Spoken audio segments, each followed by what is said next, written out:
Uticaj klimatskih promjena na poljoprivredu je dugačak spisak, naročito zato što poljoprivreda obuhvata sve moguće aspekte proizvodnje hrane ili sirovine za hranu. Zbog toga ovdje ćemo proći samo neki uvodni deo koji će dati smjernice zainteresovanim stranama na koju temu dalje više žele da saznaju. Ja sam Ana Vuković-Vimić, meteorolog po struci, radim na Poljoprivrednom fakultetu Univerziteta u Beogradu. Što se tiče narednog predavanja, unapred se izvinjavam zbog grešaka u govoru jer nemam ispred sebe napisan tekst. Uticaj klimatskih promjena na poljoprivredu je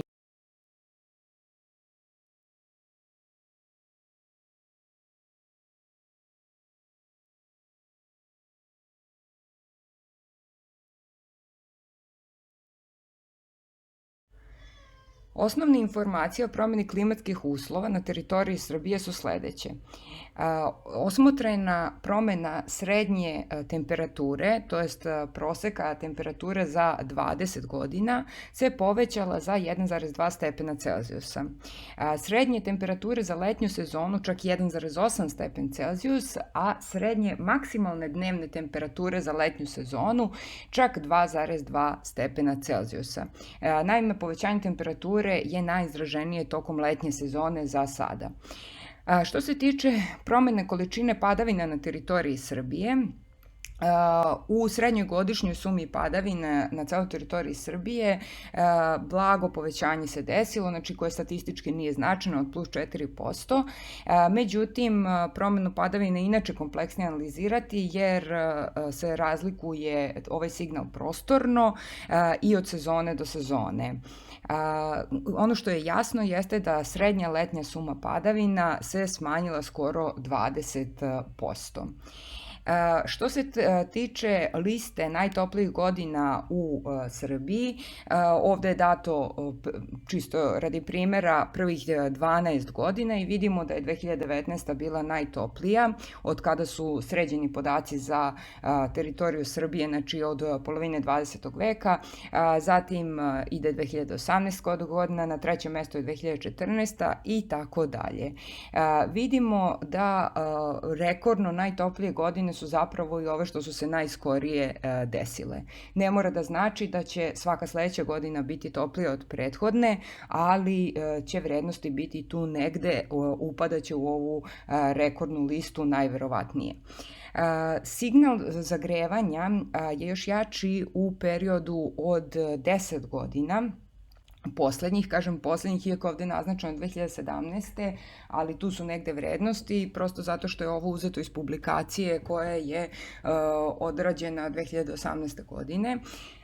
I vidimo da srednja temperatura godišnja već na celoj teritoriji Srbije je toplija preko 1,5 stepen, a maksimalna za leto je prešla vrednosti zagrevanja od 2,5 stepena u većem delu Srbije. Što se tiče raspodela promjene padavina, vidimo da u najvećem delu Srbije imamo povećanje padavina, naročito u južnim delovima, međutim, u tokom letnje sezone nastavile su da se smanjuju padavine i naravno opet imamo najugroženiju centralnu i južnu Srbiju gde je ovo smanjenje veće od 20%. Na ovom grafiku prikazana je promjena anomalije klimatske vrednosti temperature, prosečno za teritoriju Srbije kako se kreće. Naime, u odnosu, pogledajte da je vrednost za 1961-1990 na vrednosti 0. To znači da anomalija je jednaka 0 i to znači da nam je to referentni period u odnosu na koji gledamo ove naredne promjene klimatskih vrednosti. Krajem 20. veka je temperatura bila za teritoriju Srbije oko 0,7 stepena veća, zatim za period 1998. 2017. koju možemo nazvati početak 21. veka je 1,2 stepena Celzijusa i onda nadalje idu projekcije klimatskih promjena. Po dva scenarija koja smatramo da su donja i gornja granica mogućih ishoda za našu oblast i za prilagođavanje poljoprivredi izmenjenim klimatskim uslovima. Po RCP 8,5 scenariju za period bliske budućnosti u koju smo već zašli, vidi se da će promjena biti skoro 2 stepena, a po RCP 4,5 nešto niža. Sad, ako uporedimo ovo sa podacima posljednjih 10 godina, mi smo jako blizu ovoga što je predviđeno po RCP 8,5 scenariju. Znači, dosta je kritična ta promjena temperature na teritoriji Srbije i u budućnosti po RCP 8,5 scenariju vidite koliko ona raste do kraja veka i do 5 stepeni. RCP 4,5 scenarijo predviđa da će se rast gasova staklene bašte na globalnom nivou zaustaviti 2040. godine i tu očekujemo u drugoj polovini veka stabilizaciju klime. Međutim, i to su zaista velike promjene klimatskih uslova na koje je neophodno biti adaptiran i konstantno se adaptirati.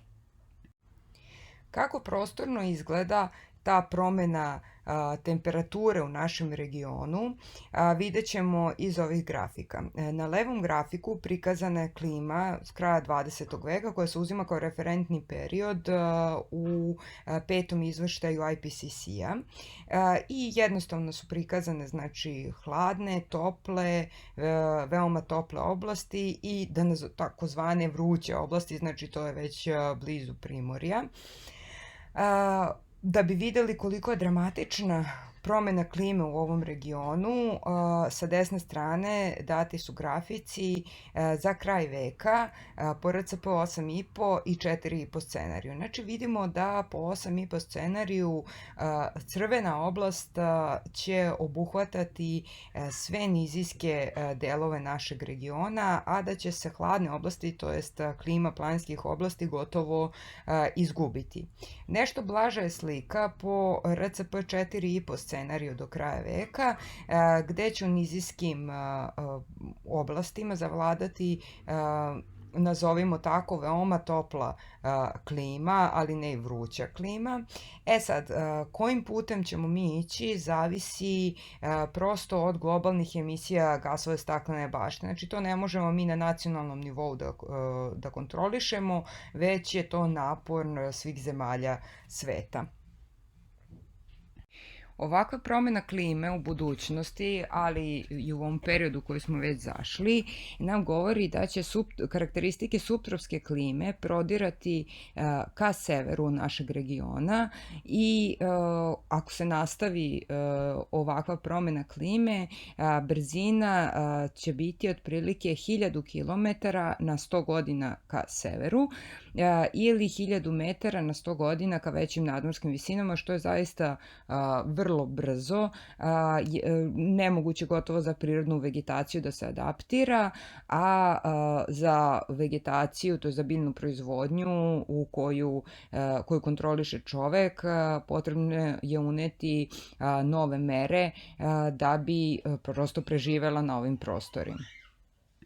Razlika između mitigacije klimatskih promjena i adaptacije na klimatske promjene je u tome što za mere mitigacije potrebno je biti u koordinaciji sa drugim zemljama sveta i na to smo se obavezali potpisivanjem Pariskog sporazuma. Znači, globalne projekcije daju procenu koliko je potrebno redukovati emisije gasova staklene bašte da bi se usporilo povećanje srednje globalne temperature. Sad, kako implementirati mere koje su potrebne da bi se redukovale emisije gasova staklene bašte na nacionalnom nivou je posebna priča, ali imamo jasan zadatak kao država koje ciljeve treba da ispunimo.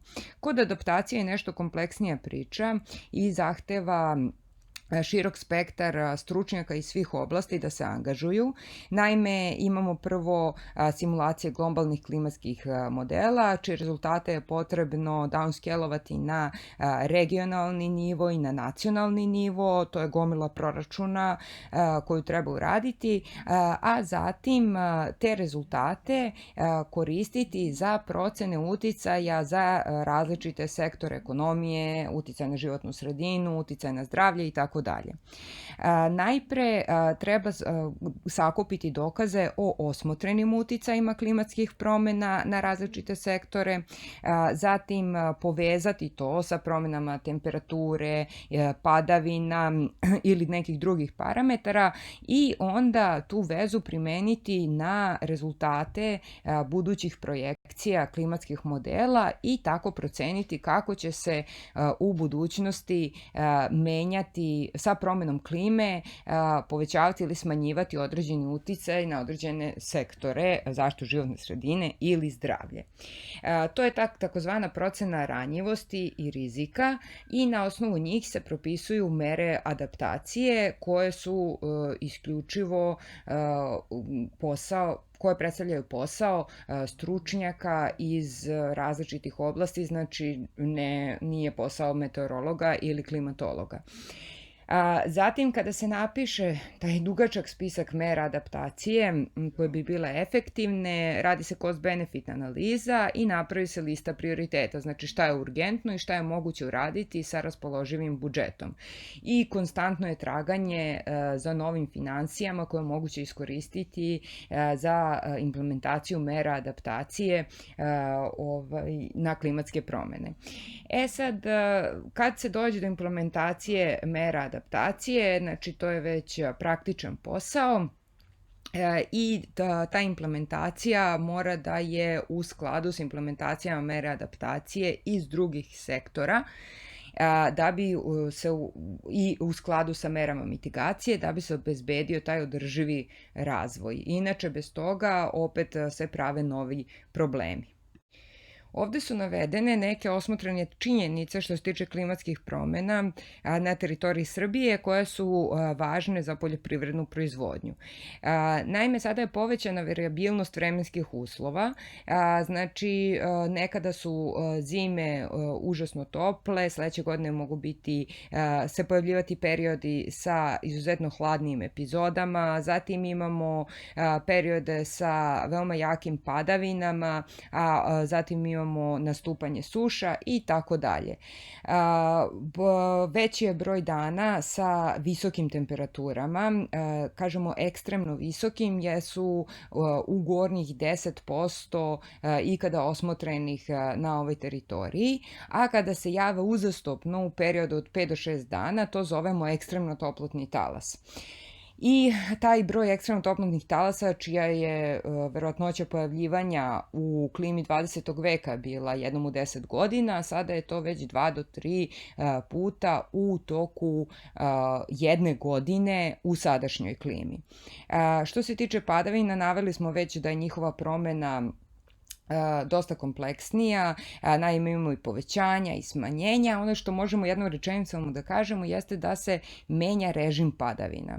Naime, menja se raspodela padavina po mesecima i menja se raspodela padavina po intenzitetu.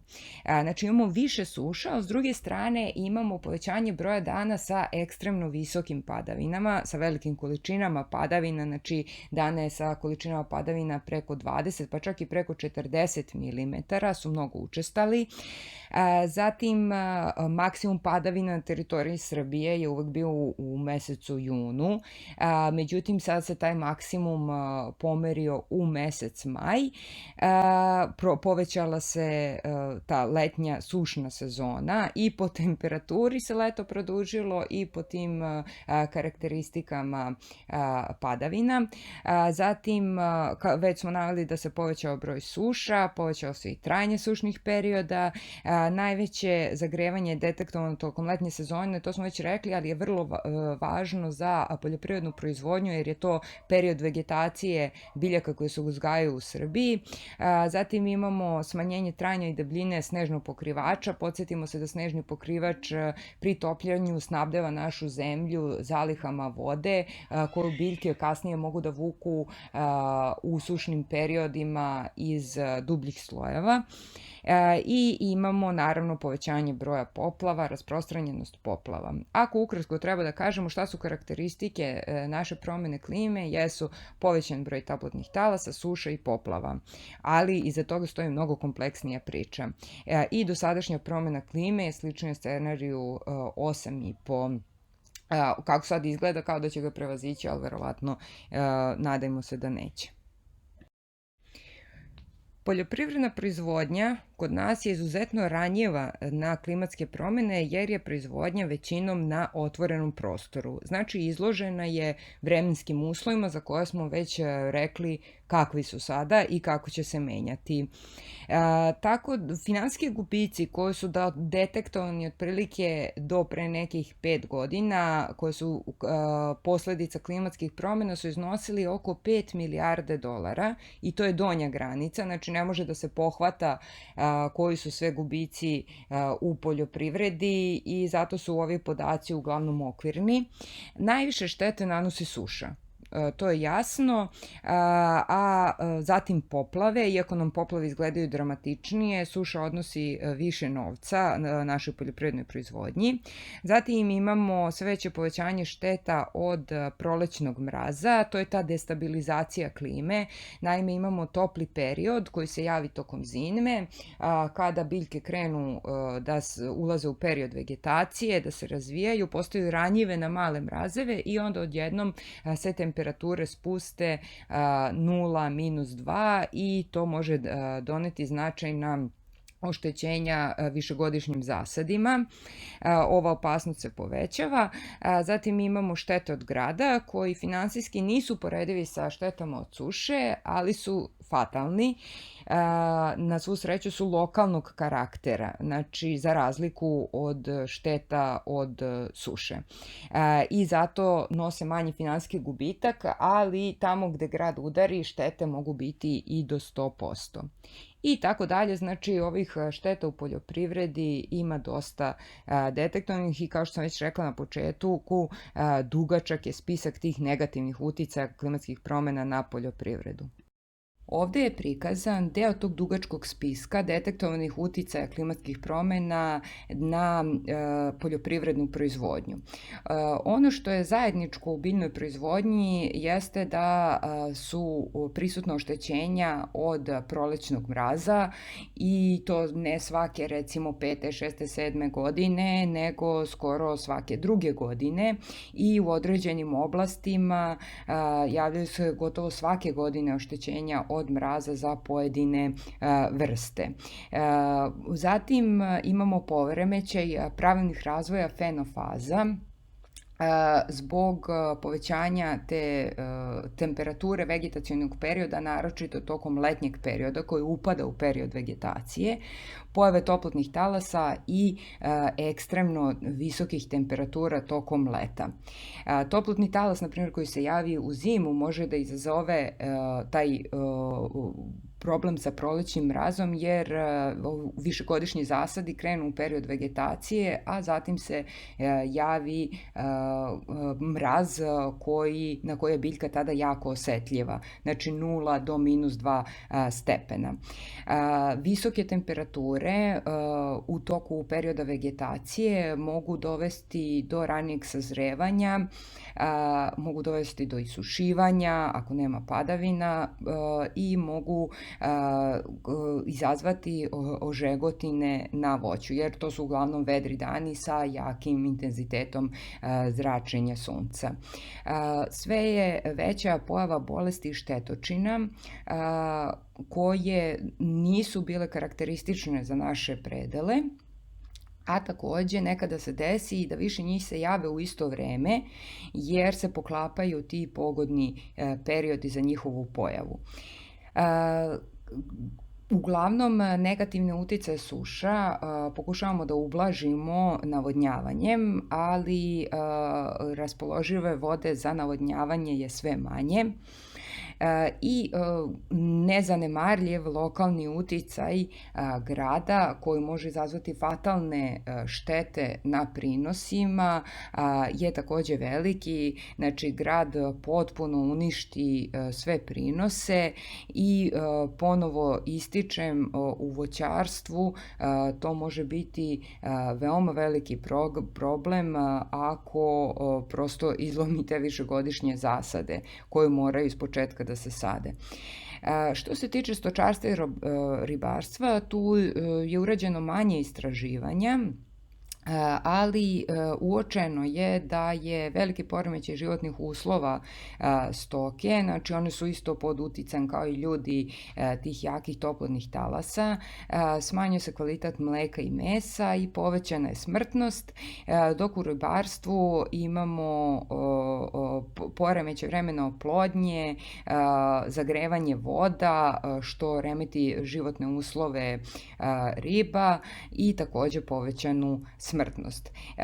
Moram još jednom naglasiti da je mnogo kompleksnija slika uticaja klimatskih promena u poljoprivredi nego što je ovde navedeno. Ovo su samo neke početne smernice koje mogu odvesti u dalju priču sa više detalja o svakoj ovoj stavki ili o još nekim novim stavkama koje su značajne na lokalnom nivou i za lokalne proizvođače.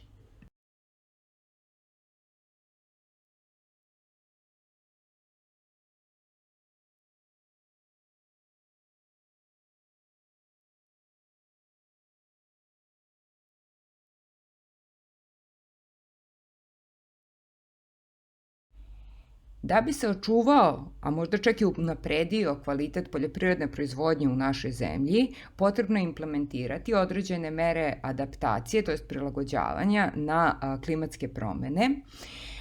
Taj mehanizam prilagođavanja na klimatske promene potrebno je da se konstantno odvija u budućnosti jer će se klima menjati i stalno moramo da vodimo računa o novonastalim klimatskim uslovima i prilagođavanju na iste. Mere adaptacije moraju biti usklađene sa drugim sektorima privrede, zatim u skladu sa zaštitom životne sredine i zdravlja. Ono što je važno jeste da te predložene mere adaptacije moraju biti u skladu sa merama mitigacije. Znači, ne može da se implementira neka mera adaptacije koja će doprineti povećanju emisija gasova staklene bašte. Kao što ne može da se implementira neka mera adaptacije koja će ugroziti sektor voda ili će ugroziti sektor šumarstva. Ono što je prvi korak u tom takozvanom Nexus pristupu u adaptaciji na klimatske promene, što se tiče adaptacije poljoprivrede, jeste da ona bude u skladu sa adaptacijom sektora za vode i sektora za šumarstvo.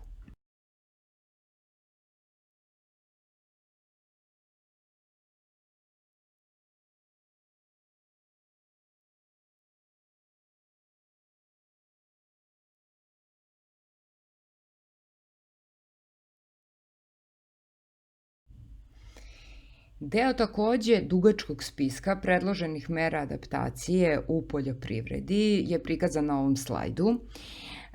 Što se tiče biljne proizvodnje, ono što je alarmantno i hitno jeste da se vodi računa o selekciji vrsta, sorti i hibrida koji su prilagođeni izmenjenim klimatskim uslovima. Znači, mogu da opstanu pod toplotnim talasima, sušom i tako dalje. Ili neke nove vrste kojima odgovara zapravo ta klima. Zatim, potrebno je konstantna primjena agrotehničkih mera za ublažavanje uticaja nepovoljnih vremenskih uslova. Znači, ako znamo da je nastupajuća sezona dosta topla ili dosta sušna, da stručnjaci, to jest inženjeri poljoprivredne proizvodnje, jednostavno intervenišu koliko mogu da bi ublažili negativne uticaje. Važno je dosta prilagoditi vreme i način sadnje Zatim obaviti optimalno navodnjavanje, znači ne previše, ne premalo i u pravo vreme. Zatim potrebna je upotreba protivgradnih mreža koje ujedno služe i zasenjivanju, da ne bi bili pod direktnim uticajem jakog sunčevog zračenja, nego u hladu kada je to potrebno, a protivgradne mreže su prosto postale neophodne jer je toliko visok rizik od grada da je prosto manje ulaganje nego šteta koja bi se pretrpela ako taj zasad pogodi grad. Zaštita od prolećnog mraza različitim antifrost sistemima, znači u rizičnim oblastima Srbije koji su za tu biljnu vrstu dosta ranjivi na pojavu prolećnog mraza, ono što je važno jeste biti spreman na intervenciju da se prosto ne bi izgubio prenos. Potreban je pojačan monitoring bolesti i štetočina da bi znali šta se javlja i kad se javlja i kada da se interveniše da bi se ublažile posledice. Sad, zbog tog problema sa navodnjavanjem predlaže se izgradnja sistema za drenažu kada se desi previše voda, kao što su zbog povećane opasnosti od jakih padavina i poplava, zatim izgradnja veštačkih akumulacija da bi se prosto ta voda sačuvala, taj višak vode sačuvao i trošio u vreme kada imamo značajan deficit raspoložive vode i da se ne bi trošila voda koja se sporo obnavlja.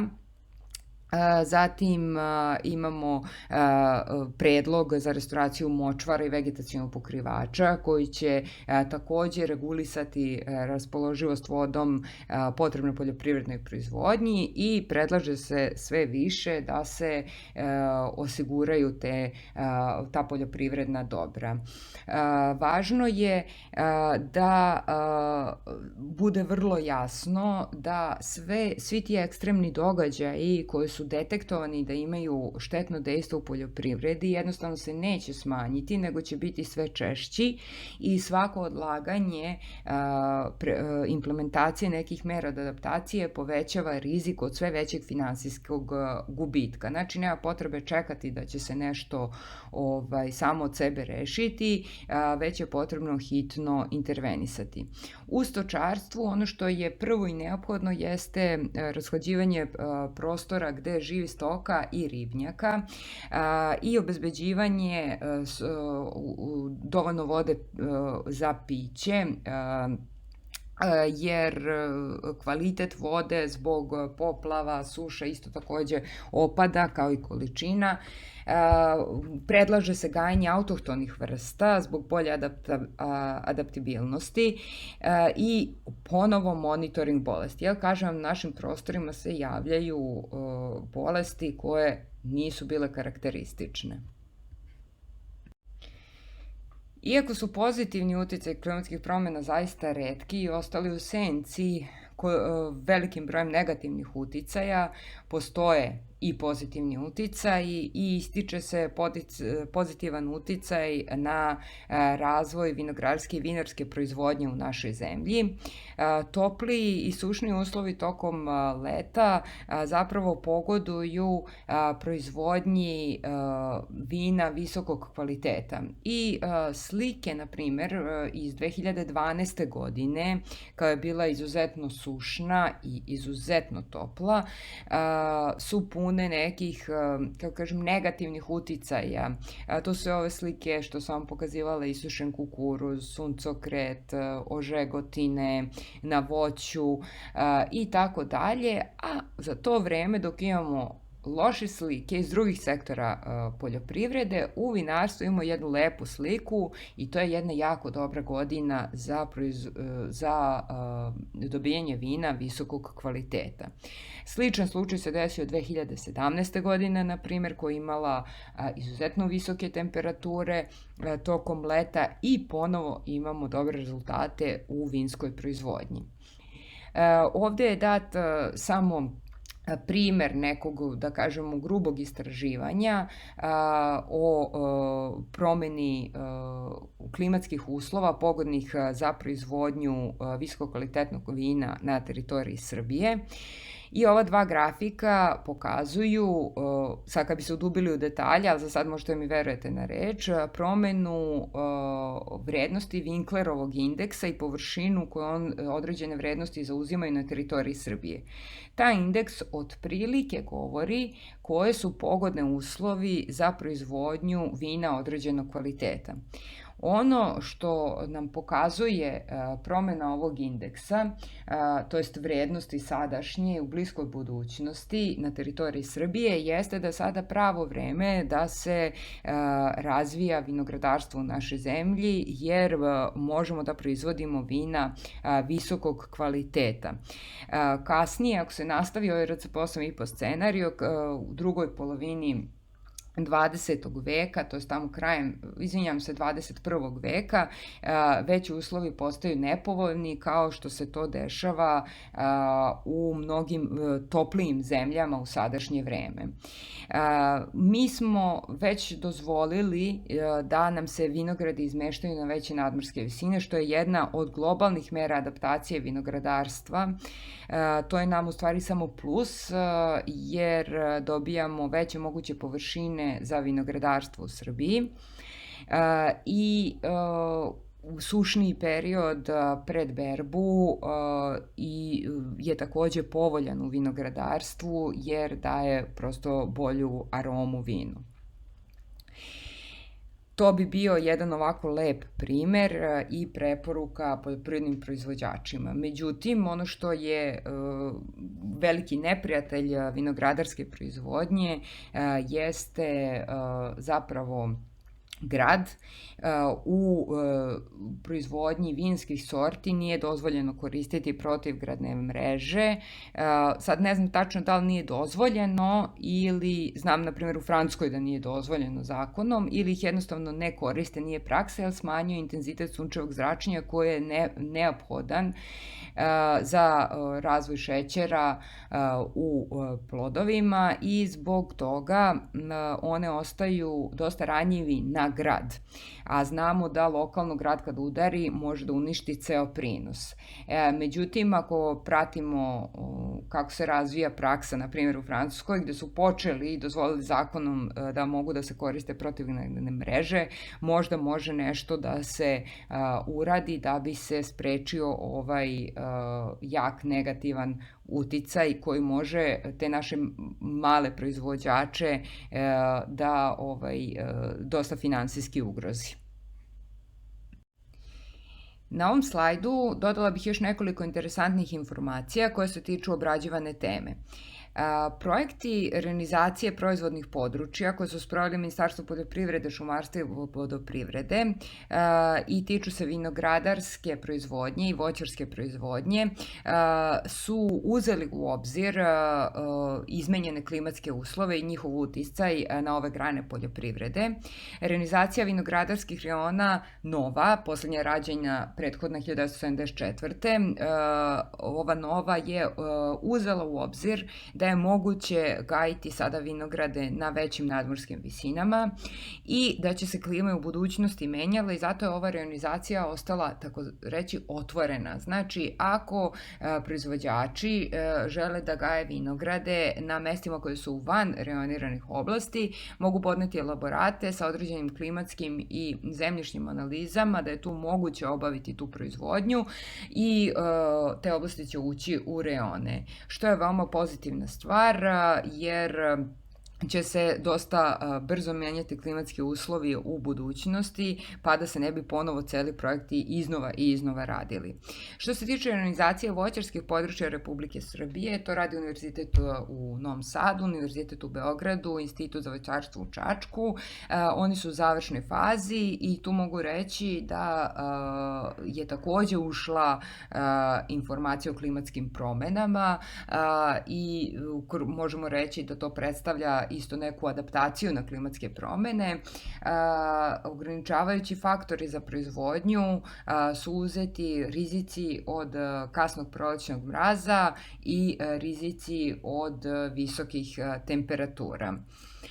Obrađivane su posljednji podaci o klimatskim uslovima i imali smo u vidu u kom smeru će se menjati klima. Zatim, na Poljoprivrednom fakultetu u okviru PROMIS ciklusa dobijen je projekat Integrated Agrometeorological Prediction System. Taj projekat je sada krenuo, skraćeno IEPS. Njegov zadatak je da se razvije sistem za operativne sezonske prognoze. To je ovako dosta računski zahtevno, ali sa implementacijom u poljoprivrednoj proizvodnji. Znači, pomenuli smo da mera adaptacije u poljoprivrednoj proizvodnji jeste primjena agrotehničkih mera da bi se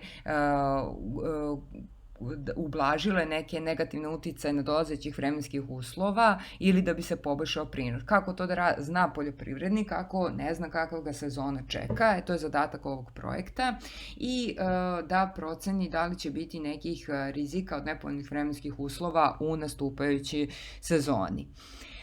Što se tiče izvora aktualnih tekstova u vezi klimatskih promjena, gde se provuče i neki tekst o merama adaptacije, uticajima na poljoprivredu, jeste portal Klima 101. Ti tekstovi obično prolaze stručne recenzije, pa su verodostojan izvor informacija.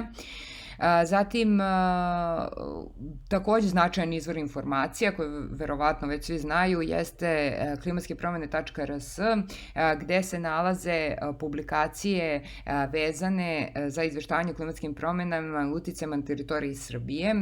To su državna dokumenta, takođe tu možete saznati i o akcionom planu borbe protiv klimatskih promena, to je strategiji i akcionom planu, zatim o nacionalnom adaptacionom planu i tu se nalazi takođe skoro izdat tekst o uticajima klimatskih promena u poljoprivredi. To je deo istraživanja koje ulazi u treću nacionalnu komunikaciju koja još uvek nije izdata, ali ova brošura vas može uvesti u ovu priču da ne bi čekali treću nacionalnu komunikaciju.